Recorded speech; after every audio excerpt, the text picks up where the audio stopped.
Stock splits, huh? Seems like everyone's buzzing about them these days, especially with those big names making headlines.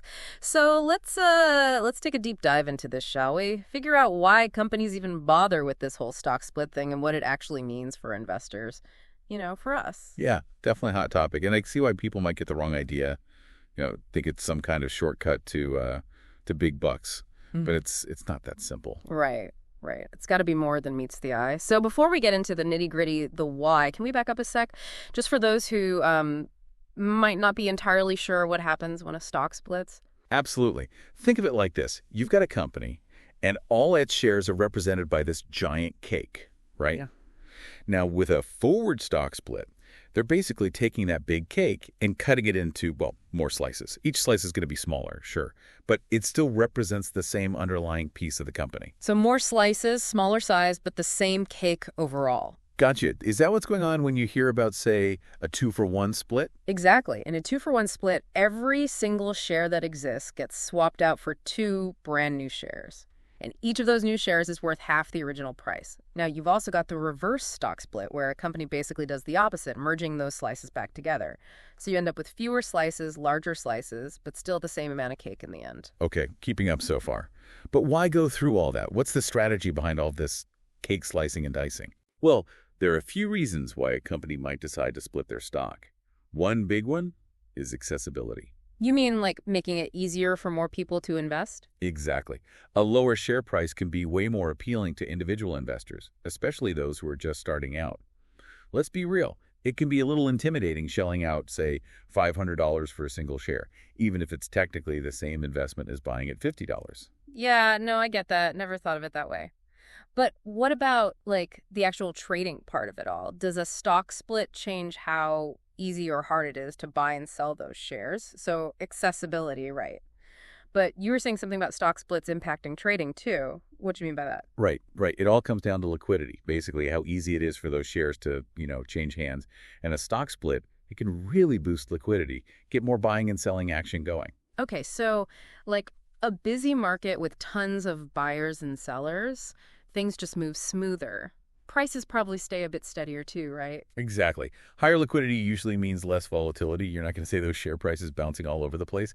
And for companies, this is appealing. More liquidity makes their stock more attractive, especially to those big institutional investors. Makes sense.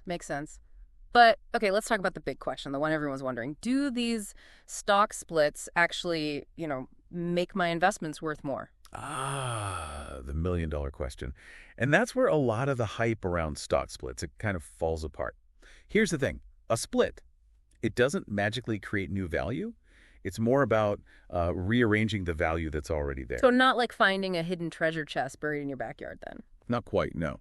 Remember that whole cake analogy? Yeah. It's like taking a $100 bill and swapping it out for $250s. You still got $100. Just, divide it up differently. Okay, yeah, I see that. But if the overall value is the same, what about the dividends, though? Like, after a split, am I suddenly getting smaller dividend payments? That's a common one, that is. Yeah. People think the payouts shrink. But think about it this way.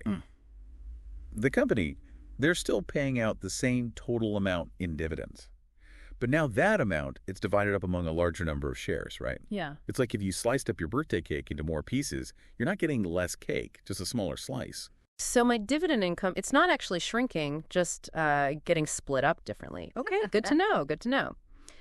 But not all stock is created equal, right? What about the different types, like common stock versus preferred stock? How do those work with splits? You're right. There's a difference. Common stock, that's what most people think of when they hear stocks, right? Yeah. Usually comes with voting rights, and it's the type that gets affected most directly by a split.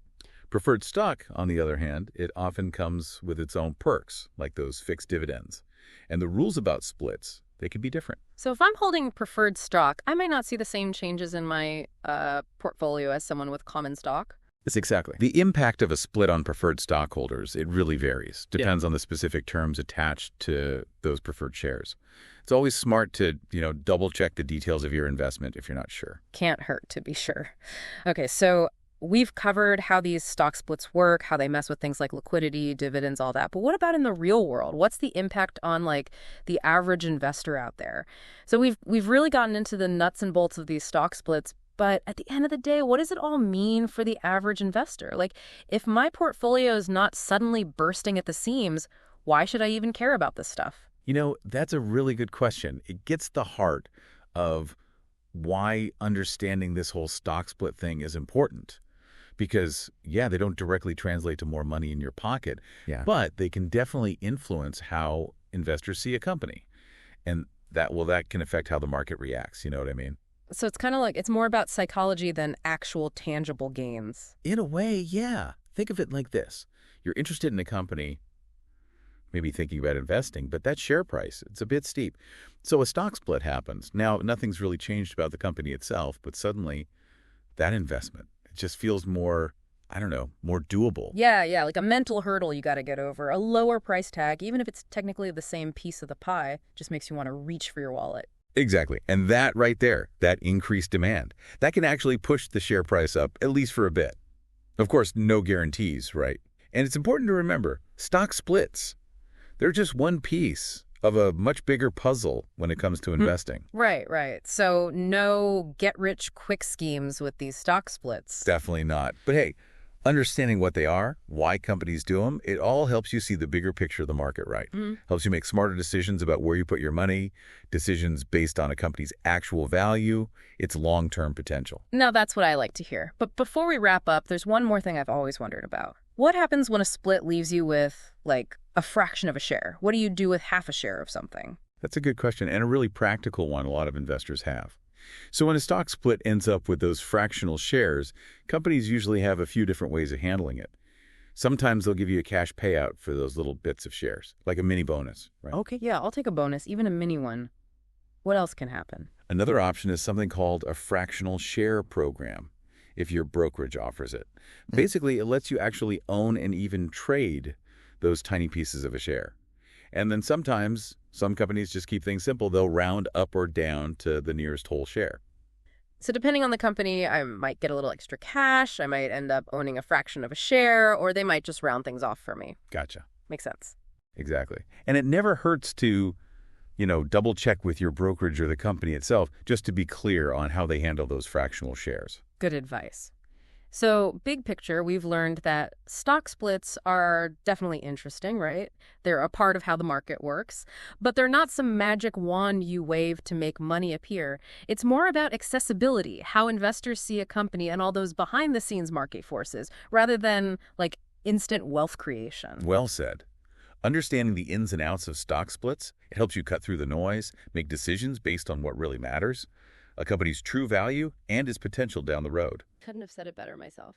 And on that note, we'll leave you with this. What really makes a company valuable over the long haul? Is it those attention-grabbing stock splits? Or is it something more, something deeper, something to think about? And hey, maybe a topic for a future deep dive. Thanks for joining us, and until next time, happy investing.